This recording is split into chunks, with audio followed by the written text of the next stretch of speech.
Bonjour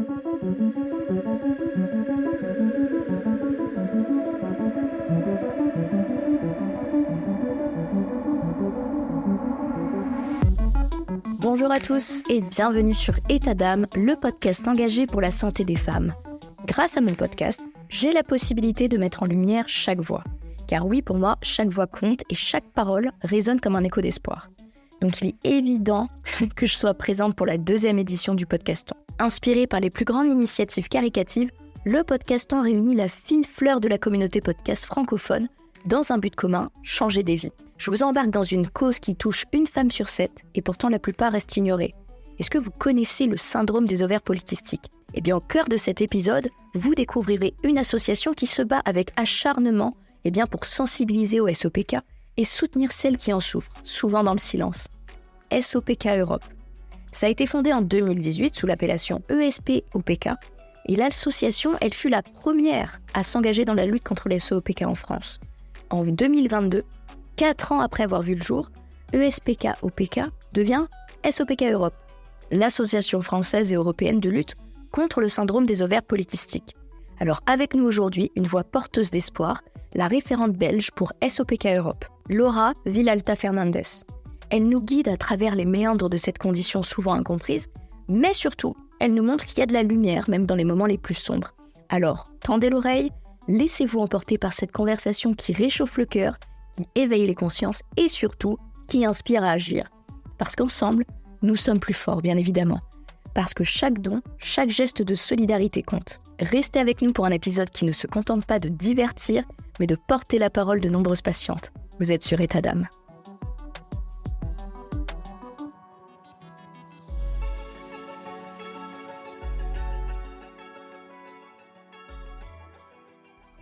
Bonjour Stéphanie, merci beaucoup de me recevoir, je suis ravie d'être là. Bonjour Laura, alors un grand merci d'avoir pu te libérer pour faire cet épisode. Alors, pour commencer, il y a des auditeurs qui ne savent peut-être pas ce que signifie SOPK. Est-ce que tu peux nous en dire un peu plus ? Alors, le SOPK, ça signifie syndrome des ovaires polykystiques. C'est une maladie endocrinienne, chronique et évolutive qui touche environ une femme sur 7 dans le monde. Il faut savoir que c'est l'endocrinopathie la plus répandue chez les femmes en âge de procréer et c'est aussi chez elles la première cause d'infertilité primaire. Primaire, ça veut dire dans le cas de la première grossesse. En fait, il y a beaucoup de diagnostics de SOPK qui sont faits dans des centres d'AMP parce que, on se rend compte que c'est malheureusement assez courant que les femmes entendent comme discours qu'il est normal de souffrir en tant que femme et que aussi, en fait, il faut le faire en silence. Et donc, c'est quand on a un désir de grossesse qu'on essaye d'avoir un enfant et que, on se retrouve dans l'impasse à ne pas réussir à tomber enceinte, que là, on se dirige vers un centre d'AMP et qu'en fait, c'est là qu'on est diagnostiqué et les femmes se rendent compte qu'elles avaient certains symptômes qui étaient là depuis longtemps et qu'elles avaient ignoré plus ou moins volontairement. Pourtant, l'impact de cette maladie, il va bien au-delà du désir de grossesse, puisqu'en fait, c'est une maladie qui touche tant tout notre système hormonal que notre système nerveux central. Et donc, on est toujours impacté par la maladie. Il n'y a pas que le fait de pouvoir tomber enceinte qui est touché. Et justement, avec SOPK Europe, depuis sa création en 2018, ce qu'on essaye de bien faire comprendre autour de nous, c'est que la société, elle ignore complètement notre maladie et surtout l'impact qu'elle a en fait sur les femmes qui sont atteintes de la maladie. Je trouve qu'il est important de souligner qu'en fait, nous ne démarrons pas nos vies de femmes de la même façon. Il y a les diagnostics pour les femmes adultes qui sont faits en AMP, mais il y a déjà des jeunes filles qui souffrent de tous ces symptômes dès l'adolescence. Et donc, on a un symptôme qui est assez ennuyant, qui est la fatigue chronique. Je reviendrai après sur les différents symptômes qu'ils peuvent avoir. Mais par exemple, la fatigue chronique, de devoir étudier ou devoir travailler avec ce symptôme-là. Il faut aussi savoir qu'il y a d'autres symptômes qui sont plus physiques et qui donc, eux, influencent notre apparence et du coup, les complexes qu'on peut avoir. Et alors, ça a une influence directe sur notre vie amoureuse, sur notre vie en société. Et puis, ici aussi, le sujet important, ce sont nos finances. Parce qu'aujourd'hui, il n'y a aucune cure contre le SOPK. Il y a des compléments, des aides qu'on peut avoir qui peuvent nous aider à un petit peu gérer la maladie. Mais comme la maladie n'est pas vraiment reconnue en soi, eh bien, le reste à charge pour les patientes est encore aujourd'hui très important. Alors oui, en plus, malheureusement, on est dans une société où les gens accordent beaucoup d'importance au regard des gens. Donc c'est d'autant plus difficile, surtout par exemple pendant l'adolescence, se prendre certaines remarques déplacées. C'est pas évident à gérer. Et comment on diagnostique le SOPK ? Alors déjà, c'est toujours bon de rappeler, si vous écoutez ce podcast et que vous pensez avoir des symptômes évoquant le SOPK, d'ailleurs, on a déjà fait plusieurs contenus sur le sujet avec des posts, des lives et des articles sur notre site internet et nos comptes Instagram. On a d'ailleurs fait plein de contenus sur le sujet avec des posts, des lives et des articles sur notre site internet et aussi sur nos comptes Instagram.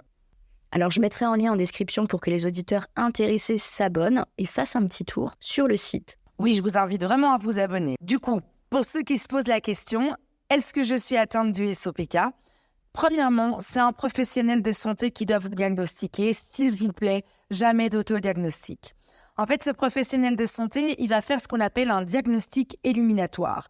C'est-à-dire qu'il va commencer par écarter d'autres maladies avec des symptômes similaires. L'exemple qui me vient là tout de suite en tête, c'est l'hypothyroïdie. Après ça, il va se concentrer sur les critères de Rotterdam. Les critères de Rotterdam, c'est en fait la charte qu'on utilise pour diagnostiquer le SOPK. Est-ce que tu peux nous parler de ces critères de Rotterdam ?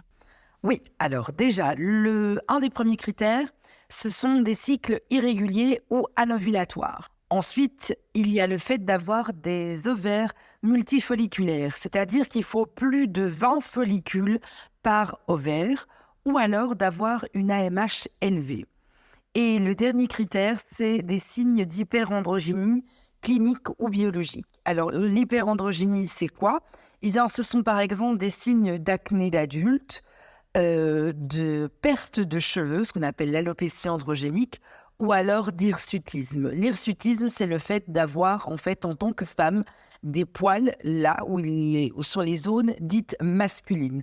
Par exemple, le menton, la moustache, les épaules, le torse. Et ensuite, la dernière chose qu'il faut savoir, c'est que pour diagnostiquer un SOPK et voir si tous ces critères sont remplis, il faut réaliser comme examen la prise de sang et l'imagerie des ovaires. Franchement, vous jouez un rôle majeur dans la sensibilisation au SOPK. Comment l'association, en fait, elle travaille pour prévenir, si je peux dire comme ça, la méconnaissance de ce syndrome ? Alors, prévenir le SOPK, c'est un grand mot parce que c'est une maladie qui a une composante génétique, donc c'est quelque chose où on est avec. Mais ce qu'on essaye de faire, nous, avec l'association, eh bien, c'est de rappeler aux personnes atteintes qu'après le diagnostic, on peut maîtriser certains risques. Et du coup, c'est là-dedans qu'il y a un peu la prévention, c'est par rapport aux conséquences de la maladie. Je pense notamment au risque de cancer de l'endomètre ou celui de développer un diabète de type 2, parce que ça, c'est un des risques qui est multiplié par 2 avant l'âge de 40 ans chez les patientes atteintes. Et comment vous procédez pour la prévention ? Eh bien déjà, en parlant, en faisant en sorte que tout le monde parle de notre maladie, c'est ce qu'on essaye de faire déjà depuis 2018. Et puis, en 2022, l'association a lancé la toute première campagne de sensibilisation au SOPK avec des portraits de patientes à l'occasion du mois de sensibilisation au SOPK. Alors, j'ai vu cette campagne, elle est vraiment magnifique. Et d'ailleurs, lors de la semaine du 25 mars, je partagerai la campagne en story sur Insta en la mettant à la une, onglet SOPK, pour les gens qui aimeraient la retrouver plus facilement. Mais en tout cas, moi, j'aime beaucoup. C'est gentil, merci beaucoup. Et on a aussi lancé une deuxième campagne en septembre 2023 qui vient justement d'être traduite et diffusée à l'étranger. Et elle va être aussi présentée au Festival de la communication de santé en ce mois de mars 2024. Et puis, autre exemple, on co-organise aussi depuis janvier 2020 la journée européenne du SOPK qui se déroule à Paris. Et donc là, c'est une journée avec des tables rondes et des interventions de professionnels pour qu'ils puissent rencontrer les patientes, qu'elles puissent poser leurs questions, voir un petit peu où en est la recherche, où en sont les praticiens. Et alors, on organise aussi ce jour-là une marche de sensibilisation pour justement interpeller l'opinion publique et les pouvoirs publics pour qu'ils se rendent compte que oui, c'est un sujet de société. En tout cas, c'est que de beaux projets. Vraiment, bravo. Pour les auditeurs qui nous écoutent, n'hésitez pas à suivre leur Instagram. Je vais tout mettre en description. Et n'hésitez pas aussi à activer la petite cloche de notification pour ne rien rater. Alors, justement, ces visages du SOPK, ces témoignages de femmes touchées sont au cœur du travail de l'association. Est-ce que tu peux nous parler de l'importance de mettre en lumière ces histoires?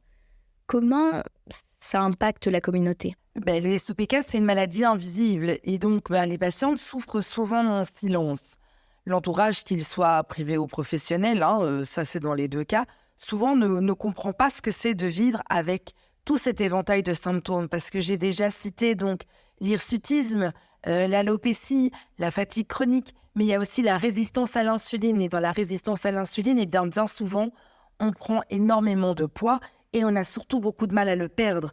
Alors quand on vit dans une société grossophobe où c'est la course à la performance, les gens se disent toujours elle n'est pas courageuse, elle est toujours fatiguée, elle est incapable de maîtriser son corps, incapable de faire un régime. Et là, moi, je me dis, mais en fait, à quelle autre maladie on associe ce genre de jugement? À quelle autre patiente on demande de maîtriser leur corps à ce point, alors qu'en fait, elles sont malades et qu'elles n'y peuvent absolument rien? Donc, montrer ces témoignages, ces visages de femmes qui sont là tous les jours à vivre avec ça, c'est essayer de sensibiliser les personnes non atteintes en leur rappelant qu'on ne choisit pas d'être malade. Et puis aussi, c'est de montrer aux patientes qu'elles ne sont pas seules, qu'on est plusieurs à vivre ça, qu'elles ne sont pas folles, que leur souffrance n'est pas inventée et que donc, nous sommes là pour faire reconnaître leur état. Alors oui, je comprends tout à fait. Et justement, j'encourage les femmes atteintes du SOPK, surtout de ne pas avoir honte d'en parler ouvertement. Je pense que le partage de témoignages, il est extrêmement important, surtout pour les femmes atteintes du SOPK, parce que cette condition, elle peut être très solitaire, frustrante, et on peut avoir aussi cette impression que personne ne comprend vraiment ce qu'on traverse. En partageant du coup les expériences avec des gens qui comprennent, parce qu'ils ressentent vraiment les mêmes symptômes, on peut offrir un soutien moral à celles qui se sentent seules et incomprises. Et surtout, sensibiliser aussi, en parlant autour de nous, les personnes qui ne sont pas touchées par cette maladie. Ça va permettre de les aider à mieux comprendre les défis auxquels les patientes sont confrontées au quotidien. Et je pense que ça peut créer un plus grand sens d'empathie et de solidarité dans la société. Ce qui vraiment, pour moi, est essentiel pour améliorer la qualité de vie des personnes atteintes de SOPK. Alors, beaucoup de femmes touchées par le SOPK ont besoin de partager leur expérience. Est-ce que SOPK Europe va faciliter ces contacts entre les membres pour créer un réseau de soutien, par exemple? Alors, il y a les rencontres qu'on organise ponctuellement en France et désormais en Belgique. Donc là, les patientes peuvent venir avec leurs partenaires ou des membres de leur famille pour recevoir une information fiable et correcte sur la maladie. Mais le but, c'est surtout d'échanger entre personnes qui souffrent de la même pathologie et qui donc peuvent se reconnaître dans les différents témoignages pour évidemment, par après, s'échanger leurs coordonnées et continuer de se soutenir en étant des patientes dans la même région. En fait, notre maladie, elle a des causes génétiques et aussi épigénétiques, donc le fait de partager ces informations pour nous aider chacune à mieux vivre avec le SOPK, c'est hyper important, mais le plus important reste quand même le fait de pouvoir tisser du lien avec d'autres patientes et donc en fait se sentir soutenue et se sentir comprise, qui est en fait un peu le but de chaque être humain. Est-ce que l'association propose des services de soutien psychologique, par exemple, pour les femmes qui en ressentent le besoin? Alors, on a une permanence téléphonique qui est assurée par nos bénévoles, mais c'est vraiment pour une première écoute. Rien ne remplace un suivi thérapeutique fait par un professionnel. Il faut savoir que les femmes atteintes du SOPK sont plus sujettes à souffrir de troubles anxieux, de dépression et de dépression postpartum. En plus de ça, il y a souvent un parcours d'AMP qui, lui aussi, est tout un combat avec toute une pléiade d'examens et de symptômes en plus à subir. Alors, il ne faut pas hésiter quand on est atteinte à se faire suivre par un professionnel, que ce soit à court, moyen ou long terme. Avoir une maladie chronique, c'est vraiment pas de tout repos. Et en plus, une maladie où l'un des symptômes, c'est la fatigue chronique, ben voilà, il faut pas hésiter à prendre soin de sa santé mentale. De nouveau, en fait, on en revient à cette injonction qu'ont les femmes de souffrir en silence. Donc, pourquoi, alors qu'on est atteinte d'une maladie chronique, on devrait en plus gérer ça toute seule? La santé mentale est très importante, j'irais même plus. Dans une maladie comme la nôtre, elle doit faire partie de nos priorités, en fait. Alors, tu es également atteinte du SOPK. Est-ce que tu peux partager un peu de ton parcours personnel avec cette condition, si tu veux bien? Et qu'est-ce qui t'a motivé à rejoindre SOPK Europe et du coup à prendre un rôle actif au sein de l'association? Mon parcours à moi, il commence en 2012, où en fait, avec mon mari, on essayait de faire un enfant. Et ça ne venait pas. Et donc, on s'est adressé à un centre d'AMP ici à Bruxelles. Et c'est ce centre qui m'a diagnostiqué mon SOPK sans jamais m'expliquer qu'en fait, c'était avant toute chose une endocrinopathie. Donc, pendant 3 ans, j'ai enchaîné les inséminations et les fécondations in vitro sans que jamais personne ne m'oriente vers un endocrinologue et en fait qu'on m'explique que mon infertilité, c'était avant toute chose un symptôme parmi tant d'autres dont je souffrais déjà également à ce moment-là. Du coup, au bout de 3 ans, on m'a un peu fatiguée, j'ai commencé à fouiller sur Internet, voir pourquoi j'avais ça. Et c'est là que, comme beaucoup de patientes, je me suis retrouvée perdue sur Internet. Je me suis rendu compte qu'il y avait beaucoup d'informations, pas uniquement sur les problèmes d'infertilité, et puis surtout en anglais. Jusqu'en 2018, où alors là, j'ai découvert le compte Instagram de SOPK Europe. En 2019, j'ai enfin eu ma petite fille, Victoria, et c'est en sortant de tout ce parcours d'AMP que j'ai enfin eu l'espace mental pour me consacrer en fait à tous les aspects de ma maladie. Il est clair aussi que d'avoir une fille et de savoir qu'elle a 80% de chances de développer un SOPK, ça me fait énormément culpabiliser. Et donc, j'ai voulu transformer cette culpabilité en moteur. J'ai envie d'apporter ma pierre à l'édifice et j'espère pouvoir faire ma part pour que le SOPK ait un traitement curatif pour le jour où ma fille en aura besoin. Ça, c'est vraiment une promesse que j'ai envie de pouvoir tenir. Puis, en janvier 2023, SOPK Europe a organisé sa première rencontre en dehors de la France, chez moi, à Bruxelles. Et j'ai sauté sur l'occasion pour aller les rencontrer. Et donc, j'ai participé moi aussi à ma première rencontre. C'est là que j'ai rencontré Emeline, notre vice-présidente. On a directement échangé, forcément, autour de la maladie et sur, en fait, la vision qu'on a des choses et sur le fait qu'on a très envie de porter la sensibilisation au niveau européen parce que c'est important. Et c'est là que j'ai dit que j'étais partante pour l'aventure. Et donc, en avril 2023, la première antenne européenne de SOPK Europe est née chez nous, à Bruxelles, SOPK Belgique. Et avec ma collaboratrice Mélanie, on est en charge d'organiser les rencontres en Belgique et de fournir les informations sur les traitements médicaux en Belgique, puisque, évidemment, c'est surtout des informations par rapport aux financiers et comment prendre rendez-vous, puisque ça diffère d'un pays à l'autre. En quoi ton expérience personnelle avec le SOPK t'a inspiré à devenir une figure de soutien pour toutes ces femmes? Bon, déjà, soyons honnêtes, ce qui me pousse à m'investir, c'est que moi-même, je suis atteinte du SOPK. Donc, forcément, cet investissement sert ma propre cause. Moi aussi, j'ai envie de pouvoir bénéficier un jour d'un traitement curatif. Mais c'est aussi un énorme enrichissement personnel parce que en investissant de la sorte, j'ouvre les yeux sur plein de sujets. Par exemple, on constate beaucoup que les patientes, elles ne sont pas tendres envers elles-mêmes et qu'elles ne sont pas tendres envers les autres. On subit aussi toutes des discours ultra culpabilisants et donc c'est une cause aussi quand même profondément féministe, quoi. J'ai envie de dire de façon très ironique, merci le patriarcat, parce que par exemple quand on évoque le symptôme de la fatigue chronique, on a souvent droit à une réflexion repose-toi. Ah oui, merci, j'y avais pas pensé. Ou alors si on est en surpoids, on a souvent des conseils sur les régimes, des conseils évidemment absolument pas sollicités où on va nous faire des réflexions sur les quantités qu'on mange. On n'a pas le droit de manger un McDo comme n'importe qui sans être jugé. Et puis, si on souffre d'infertilité, là aussi, je suis passée par là et c'est horrible. On a souvent des droits à des remarques. Oui, en fait, le facteur de mon voisin a un cousin qui est passé par là et en fait, en faisant le poirier, en dansant nu à la pleine lune, je caricature à peine. Vraiment, c'est des remarques que toutes les patientes qui sont passées par l'ANP dans ce cas-ci peuvent dire « Oui, c'est vrai, moi aussi, j'ai eu ce genre de réflexion ». Et puis pour couronner le tout, on assiste aussi à des dérives commerciales, ceux qui veulent nous vendre leur soi-disant remède magique contre le SOPK. Alors quand on constate tout ça, déjà j'en viens au fait de la culpabilité et cette responsabilité personnelle qui a ses limites. De nouveau, pour quelle autre maladie on en veut autant aux patientes de ne pas savoir maîtriser en fait la maladie, le corps, les symptômes et tout ce qui en découle.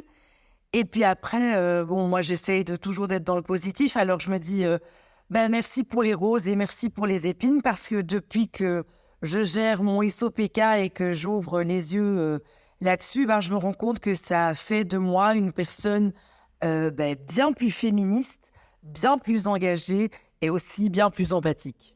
Alors oui, c'est vrai que ce genre de réflexion, c'est pas forcément les plus agréables à entendre. Après, certains qui vont les faire ne sont pas forcément ne voient pas le mal, en fait. Mais c'est vrai que c'est comme si on dit t'es stressé, arrête de stresser, c'est pas grave, ça c'est rien. Sauf qu'en fait, la personne anxieuse, non. Elle aimerait bien aussi ne pas stresser, mais c'est pas aussi facile que ça.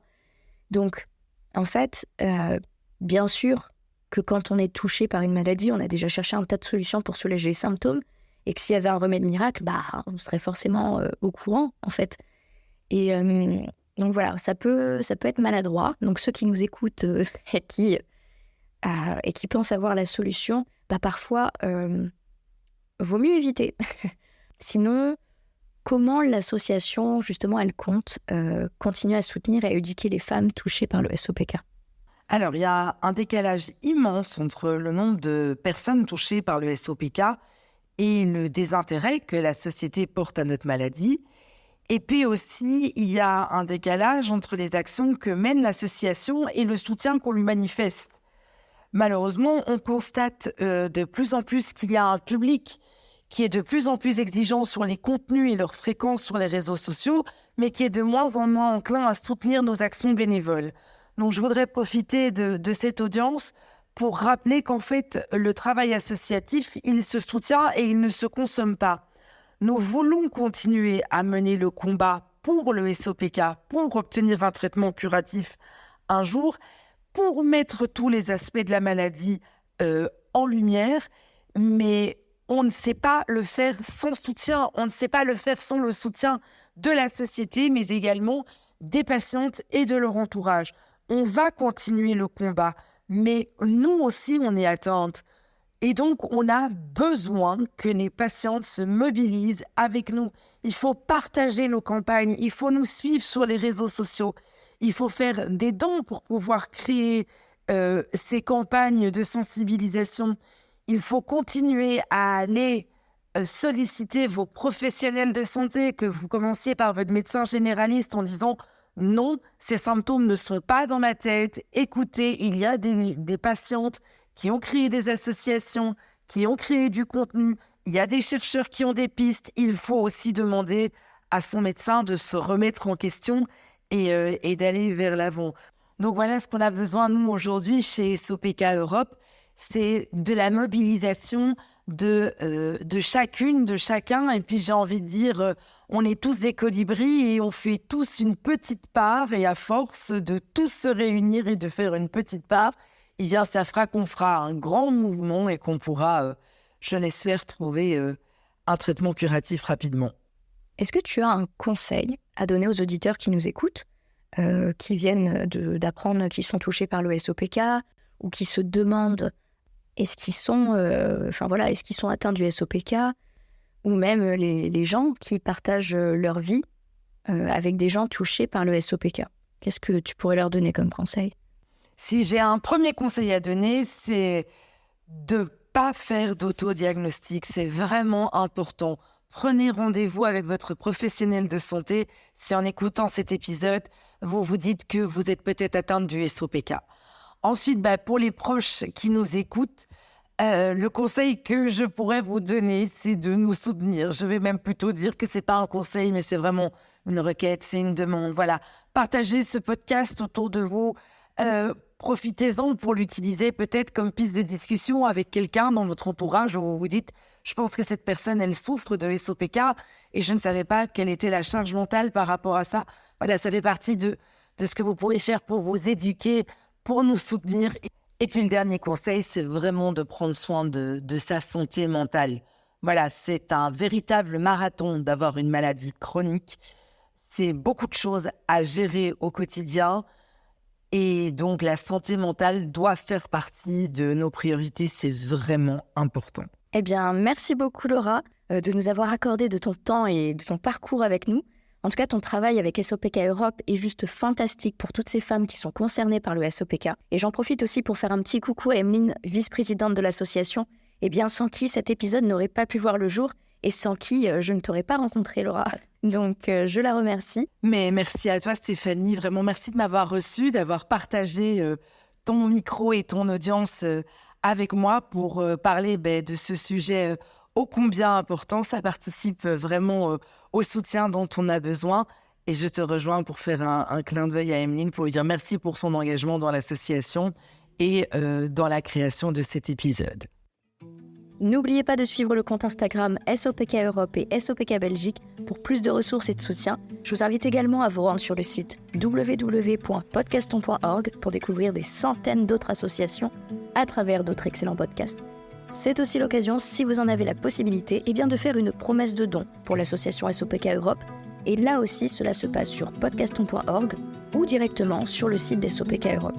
On compte sur vous et merci pour votre fidélité. Vous étiez sur État d'âme, le podcast où chaque femme est unique, mais certains parcours de santé s'entremêlent. À très vite, prenez soin de vous.